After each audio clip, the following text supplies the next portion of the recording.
Learning brightly में आपका स्वागत है। Hi everyone, welcome back to our YouTube channel Learning Brightly में आपका स्वागत है. So let's start spoken English classes for all day 2. So yesterday what we did, कल हमने क्या किया था? Yesterday we did introduction of English. It means what is English की English क्या है? और आज का टॉपिक है हमारा Why is English so important? कि English इतनी महत्वपूर्ण क्यों है? तो चलिए करते हैं start. Because nowadays all the courses are in English medium.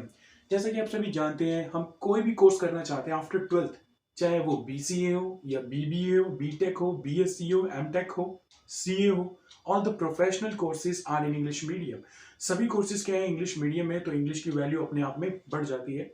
इसलिए next, if you really want to get good job in a good company like MNC, अगर आप सच में किसी अच्छी कंपनी में जॉब चाहते हैं या फिर आप किसी अच्छी कंपनी के लिए सोच रहे हैं कि हाँ भाई मैं उस कंपनी में अपना इंटरव्यू क्लियर करूं, तो उसके लिए भी आपके लिए इंग्लिश बहुत ज़रूरी है. जैसे कि अक्सर हम कई लोगों की मुंह से सुनते हैं और मेरे कई एक्स स्टूडेंट्स भी कहते हैं, सर अगर मेरी इंग्लिश अच्छी होती तो मैं अच्छी कंपनी में अच्छी सैलरी पर जॉब कर रहा होता.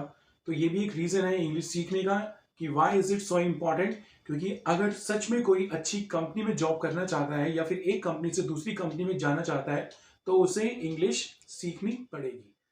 Let's see the next one. It is the symbol of high living standard in our life. यानी कि हाई लिविंग स्टैंडर्ड हमारी लाइफ में हम मेंटेन कर सकते हैं. Even I told you yesterday, कल भी मैंने बताया था अपनी लास्ट वीडियो में कि when we speak English then people will think that we are well educated. जब हम इंग्लिश में बात करते हैं तो लोग सोचते हैं कि यार ये तो बहुत पढ़ा लिखा है. ठीक है. और जब हम इंग्लिश में बात करते हैं तो हम ये भी महसूस करते हैं कि हम दूसरों से अलग हैं और अपने आप में एक स्पेशल फीलिंग होती है, स्पेशल फील करते हैं. So these are the features why is English so important, कि इंग्लिश इतनी इंपॉर्टेंट क्यों है.